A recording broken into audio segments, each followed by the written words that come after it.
Ayun, good morning sa inyong lahat yan mga kaaloy. Another day, another video tayo nga mga kaaloy. Again, kung bago ka pa sa YouTube channel mga kaaloy, papindot mo lang yung notification bell at subscribe para updated kayo sa mga video pa natin, mga bago pa natin mga video. So ngayon mga kaaloy, meron tayong bagong gagawin, mga screen door. Tatlong screen door ito. Pansamantala muna nating itigil yung ginagawa natin mga sliding at saka uning. Ayan, kung nakita nyo mga kali, upload ko muna nakarang araw. Ayan pa nakatigil kasi maulan. Hindi natin malagyan nga ng salamin. Hindi didikit yung silan yan. Ito pa oh, hindi pa natin nasimbol yung pito na CR. So ito yung gagawin natin ngayon mga kaloy. Dalawang screen door, tapos isang glass door. Bali tatlo yan. Ito yung gagamitin natin na pinaka-screen niya. Ampli-miss wire. So aluminum yan mga kaloy, mga powder coated white. Umpisa na natin ito mga kaloy. Huwag natin patagalin.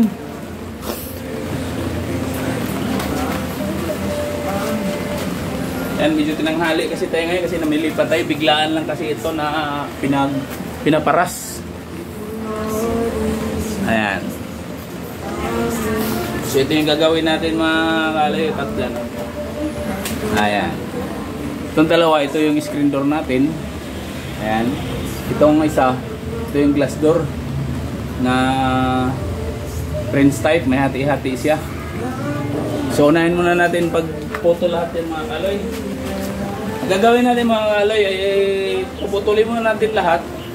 Yung mga aluminum, pati mga hamba, pati mga bracket. So yun lang isi-share ko sa inyo ngayon pagpuputol ng sabay-sabay. Bago tayo pupunta doon sa pagpabrikit. Lahat putulin mo natin diretso bago natin kantumisahin. So ganito muna ang gagawin natin. So nandito na yung natin, metro natin na nakasit sa stick. So nakasalpak na yan, i-adjust na lang natin. So ang unahin natin mga kaloy, yung pinto muna. Ito yung isa may hamba kasi itong isa yun. May hamba yan, yung isa wala ng hamba. Meron siyang hamba na 1x2. So unahin natin pagputol yan. So unahin natin pagputol yung 1x2. Yan. Ang sukat nito, saktuin natin itong mga kaloy 1x2, 83.5. So ilagay natin sa 83.5.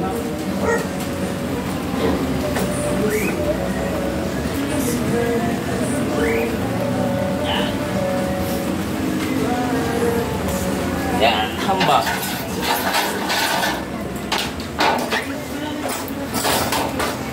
Let's go.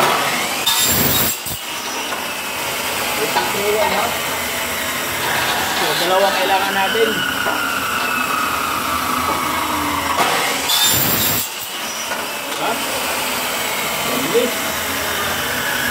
Ngayon, yung palang niya mga kaloy, putulin natin ng 33, sakto 33.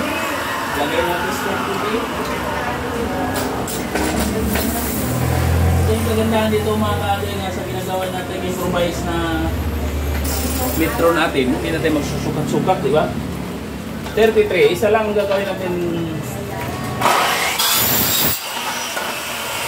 Isa lang putulin natin kung palang hamba. So ngayon, pupunta tayo sa panel. Titingnan natin mga kaloy yung dulo bago natin putulin kung walang mansa. Kung may mansa po, bawasan natin. So kung 83 siya,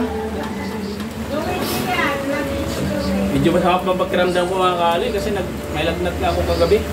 Saka ito medyo may ulan ngayon. Itong trapal ko medyo tumatagas. Kaya naglagay ako ng, hindi ako maghubad muna ngayon. Protection muna sa ulan. Ngayon, 83 yung 83.5 yung height ng pinto natin. Bawasan natin ito ng 1 and 3/8 or 1 and 1/2, pwede, depende sa inyo kung sigurado kayo sa opening. Sa akin 1 and 3/8 lang. So 83, gagawin natin 82, ano na yan, 82-1/8 na yan. Lagay natin sa 82-1/8.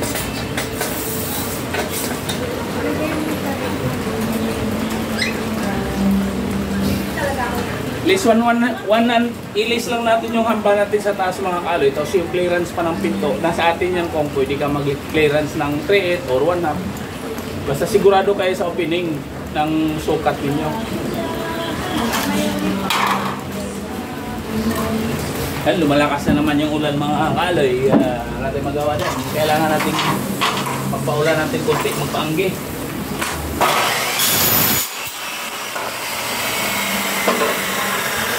Yan ang pinto natin.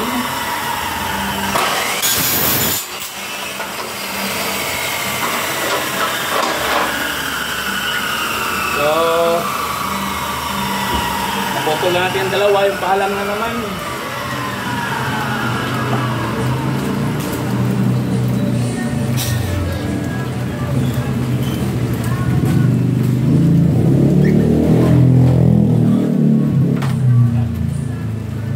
Yung pahalang niya, palo, 33, bawas natin yung 2 inch, 1 inch, 1 inch magkabila, bali 2 inches yun.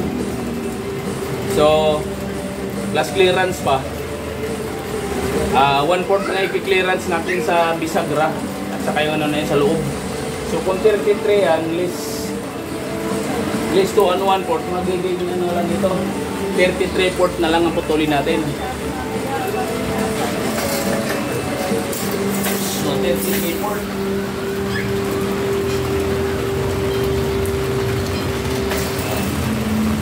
Ha? 33 list 2 and 1/4, diba? 33/4 na lang. Tama ba? Tama siguro yan.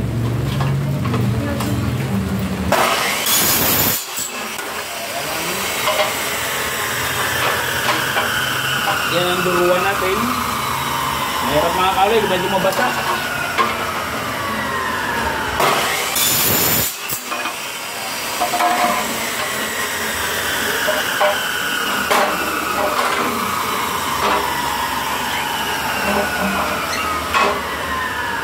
Tapos isabay na natin yung nasa gitna mga kaloy na ano, divider. Ito yung gawing divider natin. Ayan o. Ito yung Alco divider natin. So yung sa 31 na yun, para makuha natin yung gitna, isabay natin sa putol. Kahit na hindi mo pa simbuli, pwede nang putulin ito. Ang technique lang nito mga kaloy, sukatin lang natin itong dalawang ano, ito yung list natin, di ba? Itong dalawa ito hanggang dito lang, huwag hanggang dito dulo. Hanggang ano lang tayo mga kaloy. Sukatin lang natin ito. Kailangan sukatin natin kasi magdidepende kasi sa ano mga kaloy, aluminum. Kasi iba-iba sukat ng aluminum ngayon. Kung saan ka kumukuha, kailangan natin sukatin. Kasi meron iba maliit. Diba? Maya kung ano, magkamali tayo ng ano, kailangan natin sukatin pa rin siya pagdating sa mga ganitong aluminum. So 4 inches. List 4, mag-list tayo ng 4 and 1/4 doon sa lapad. Basta kasama ang clearance, diba? Bawasan muna natin ito dulo mga kaloy, baka hindi eskwalado, para magiging eskwalado lang.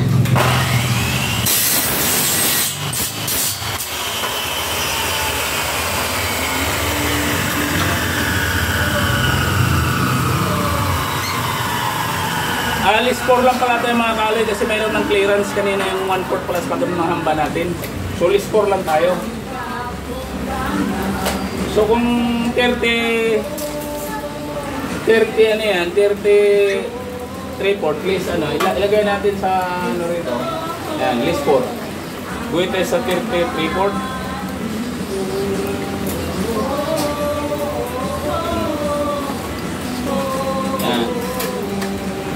For 26/3/4 na lang ito. So, hindi na natin to yelo doon. Dito na lang natin para eskwalado mga kaloy.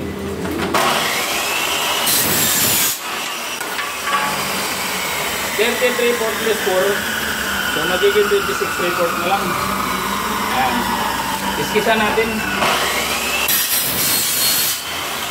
Ito na yung crossbar sa yung divider sa filter natin na ng dalawang. So, number 2 tayo. Yung number 2 natin, 7098. So, wala na siyang hamba. Ilagay na lang natin ang ito. 7098. Let's try it.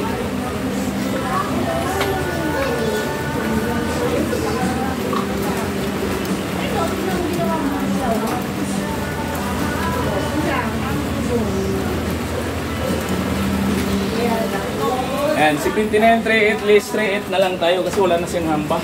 So magiging ano na lang ito. 79. So nakasita ng 79 yun. So dalawa po uwi natin dito.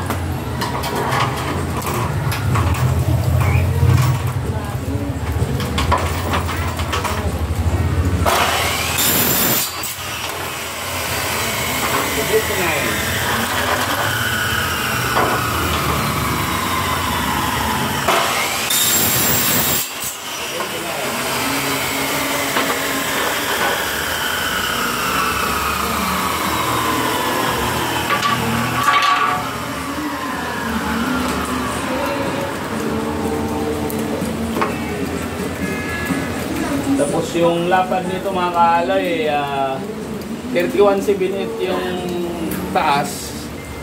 Please ano tayo, 1/4 sa lapad kasi wala na siyang hamba. So magiging ano na lang ito mga kaaloy, 3158 na lang to.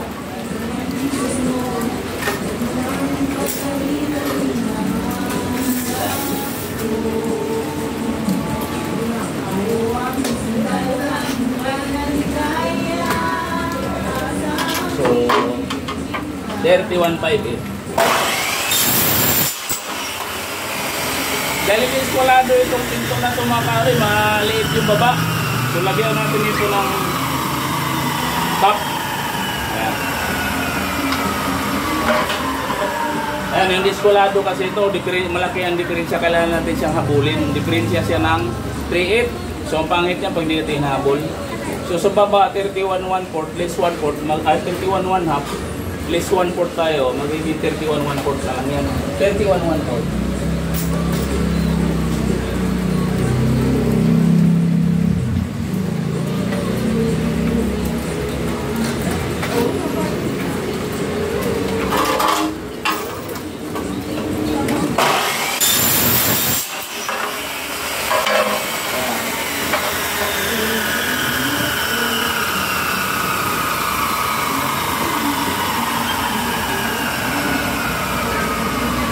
Ayan.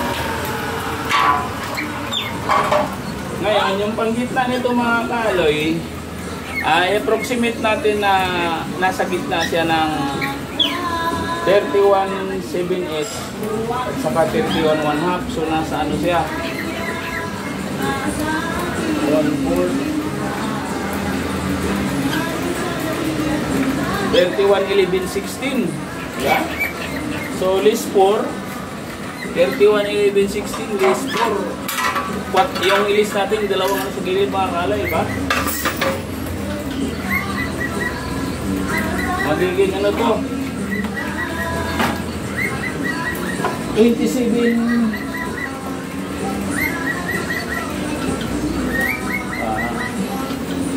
Ganito na lang mga kalay, pati kayo mahirapan. 31/11/16. Ilagay natin dito siya sa 4 kasi ito ililis natin yung 4 inches na yan, di ba? 31/11/16. Yan. So, maging 27/11/16 mga kalay, di ba? Pag na ano naman tayo mga kalay, ito ng ano, basta mayroon, ano lang tayo, mayroon tayong gamit na 27/11/16 siya. So, Hindi na natin gamitan ng stopper doon kasi importante ito na maging iskwalado ito.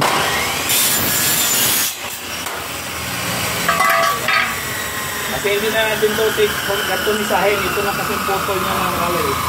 Kaya lang sa ano siya kang tumisa.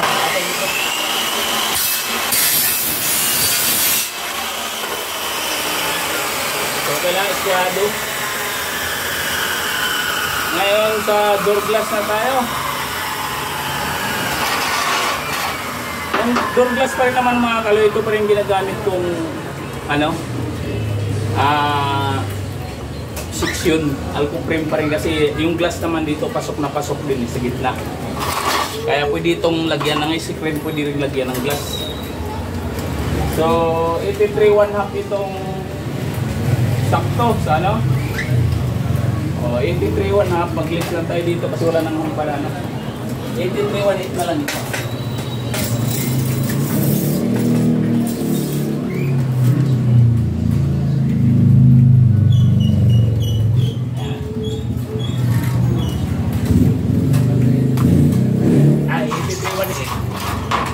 Laging 3.8 lang ang list mga kaloy sa height para sigurado at hindi ganong malaking siwang.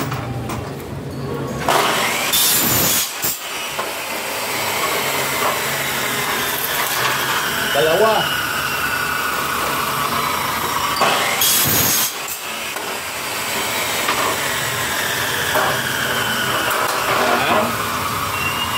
So, ang lapad niya 31.78 din, pareho lang sa isang pinto. 31.78 magiging 31.5 na lang yan.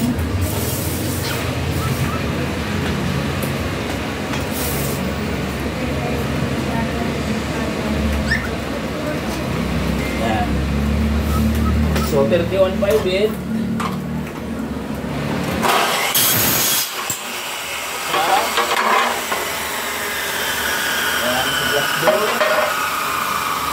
tapos yung baba niya 31.5 din, hindi iskwalado.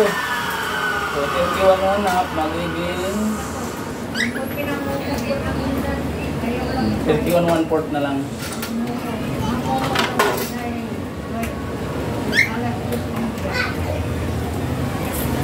Ayan. Oh, tapos ito 31.1/4.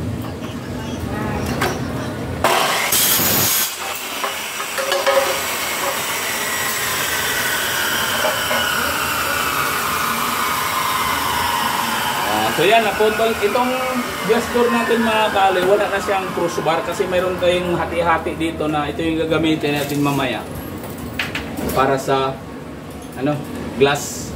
Idikit lang naman ito mga kaloy para lang naman, pinaka-design lang naman ito. Dikit lang natin sa glass yan. Kaya wala na siyang divider. So ngayon, ang gagawin natin mga kaloy, na kompleto na natin sa pagputol. Ilang minuto na ba tayo mga kaloy? Kaya pa ba? O 18 minutes na. So ito yung sinasabi kong diskarte mga kaloy. Bago tayo magkantumisa, yan, kumpleto na natin. Naputol na natin yung pinto lahat. Para hindi magbago yung setup ng makina, putulin na natin yung bracket. So bilangin natin lahat ng bracket na kailangan natin dito. So double bracket ito.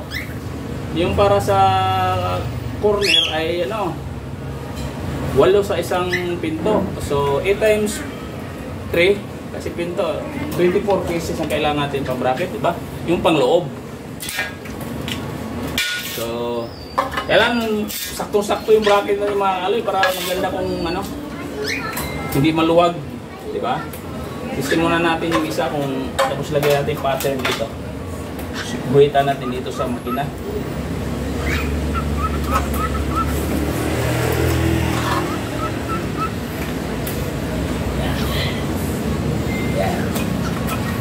Guhitan natin lapis para hindi na kasi abutin ng mga kaloy kasi hanggang ano lang tayo doon, magputol, hanggang pin lang tayo.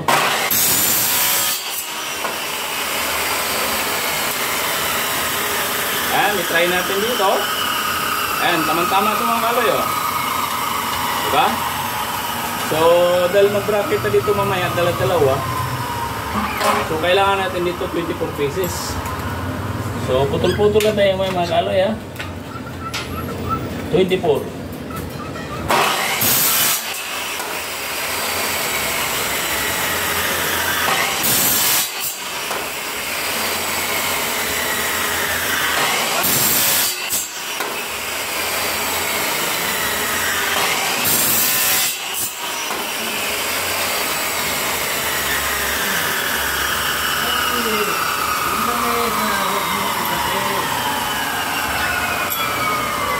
So ganun na yung mga kaloy, putol-putulin ko muna lahat ng bracket, tapos i-stop ko muna, tapos i-continue ko mamaya pag nagkantumisa na tayo para isang set itong video natin na ito. Ano? Pause ko muna.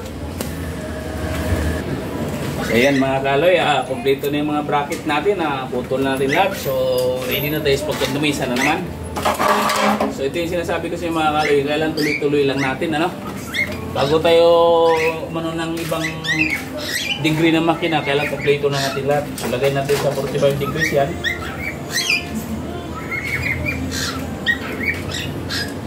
Kailan mga kaloy, kabisado nyo yung makina ninyo, yung degrees, mayroon kunting diferensya, di ba? Sa akin kasi, kompleto na yan kapag hinigpitan ko yan, sakto-sakto na yan. So, diretso na natin ito pagkatumisa, kailangan sakto lang dulo dito. Pagka umabot yung talim ng makina dyan, okay na yan.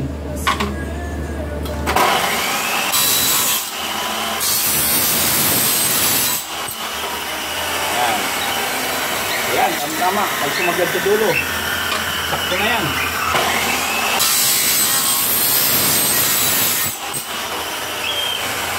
Kailangan kong biglayin mga kaloy, baka umapos, mali na tayo, di ba?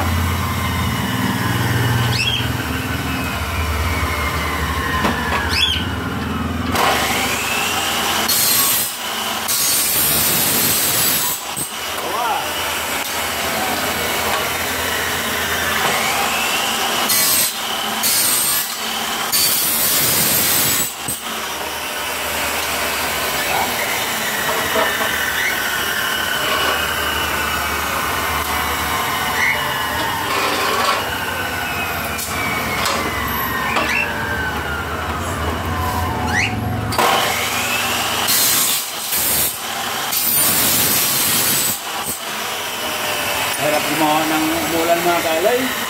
So kailangan mo talaga magkaroon ulit ng siyak ulit.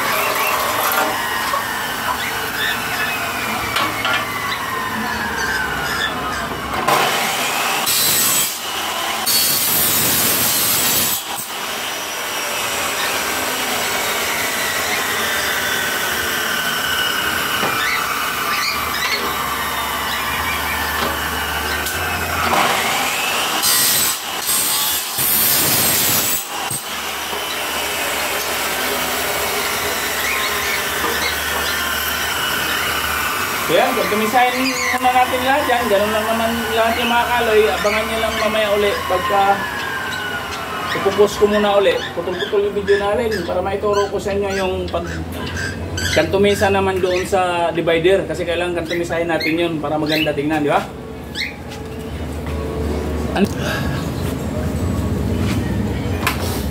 So ngayon mga kaloy, na kantumisa na natin lahat. So para mapagawa ng crossbar ng mga kaloy, ganitong gagawin ninyo para napakaganda yung gawa ng ano natin, tawag nito, crossbar. Kailangan kantumisa rin yung itong labi. Ganito lang mga kaloy.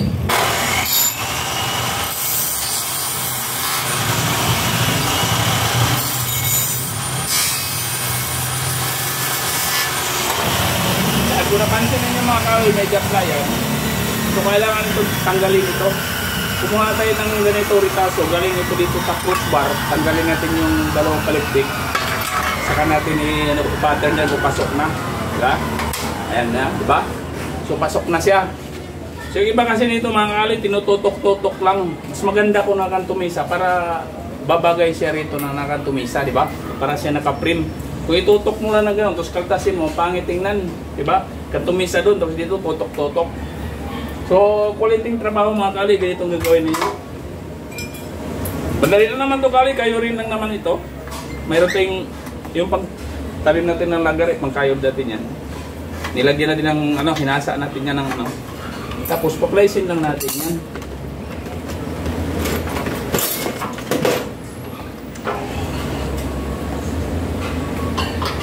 Yan, di ba?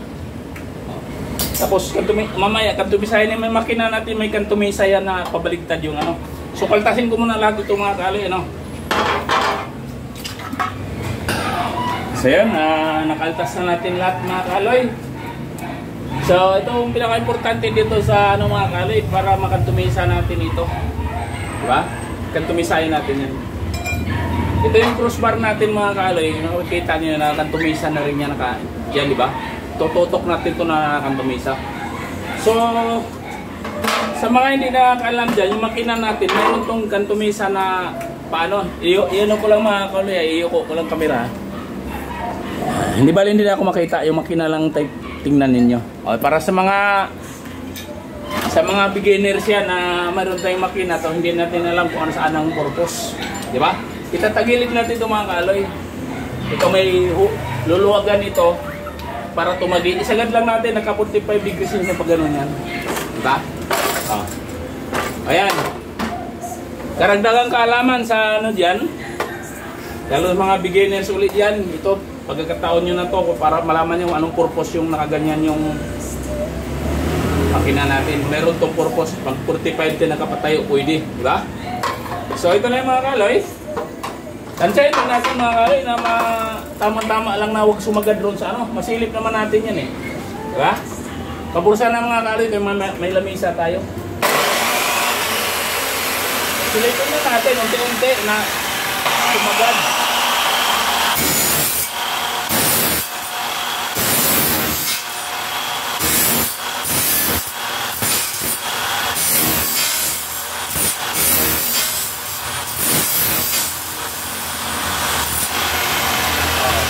Ingat lang sa makalim. Ano mga kaloy? Ingat lang tayo sa ating ng makina.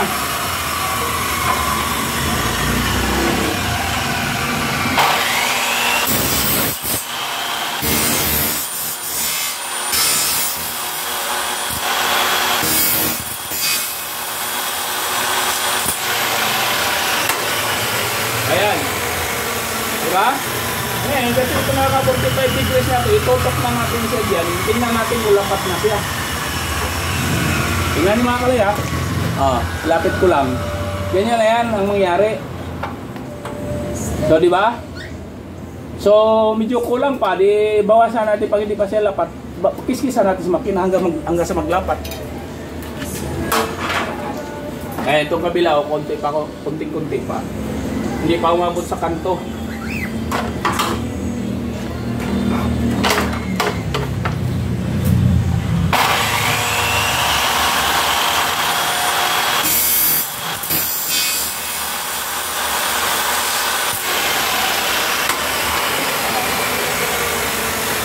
Natin.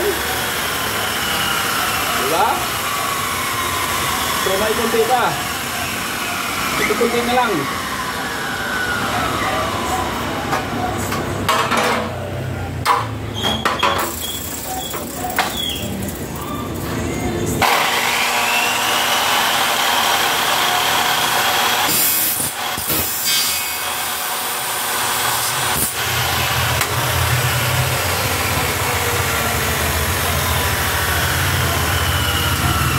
Ayan mga kaloy, lapat na.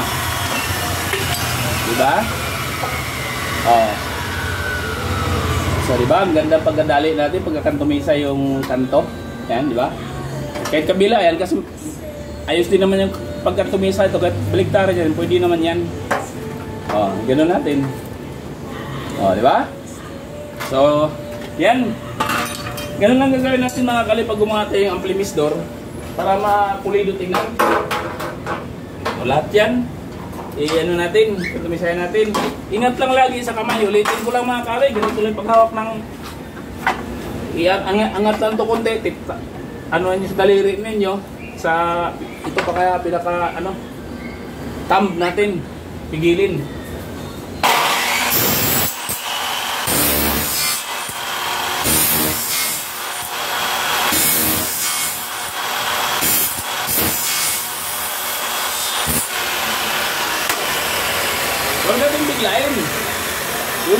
natin dito sa huwag dito. Kasi hindi natin makita. Dito yung mata natin. Kailangan lang tayo may ano lang tayo, may tayong goggles. Ako may salamin lang tayo. Okay na to. Yan. Tapat lang dyan. Tapos tingnan natin dito lagi. Kung hindi lalagpas yung pag ano natin sa tawag dito, yung disc ng ano, circular, di ba?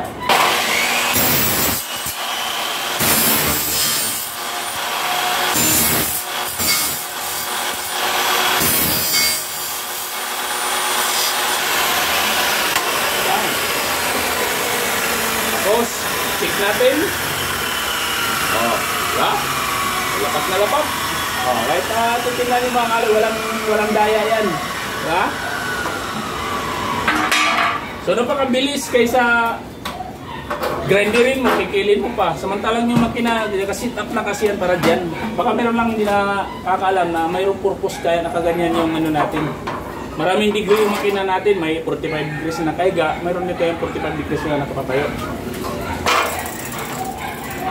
So yan, hanggang dito na lang muna itong video natin mga kaloy kasi medyo mahaba-haba na. Kalating oras na, no? So ganun pa rin naman gagawin ko dyan. So abangan na lang yung pagkasimbol ito mga kaloy, siguro sa part 2 na lang yun, ano? Pero bibidyoan ko pa rin kasi mga kaloy kasi maaga pa naman. So part 2 ko na lang hanggang sa makumpleto, hanggang sa pag-deliver, ano? So ito yung part 2 natin. So sana huwag kayong umalis yan, panoorin yung part 2 natin, abang na kayo.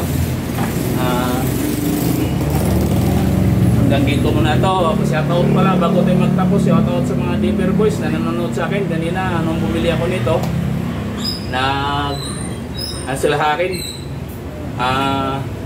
Followers ko daw sila. Lagi nila pinanood yung mga video ko. So salamat sa inyo mga Dipper Boys at saka iba pang nanonood. Comment lang kayo kung may katanungan para masagot ko kayo ng maayos at madagdagan ang inyong kaalaman. Yun. So hanggang dito na mga kaloy. God bless you sa inyong lahat.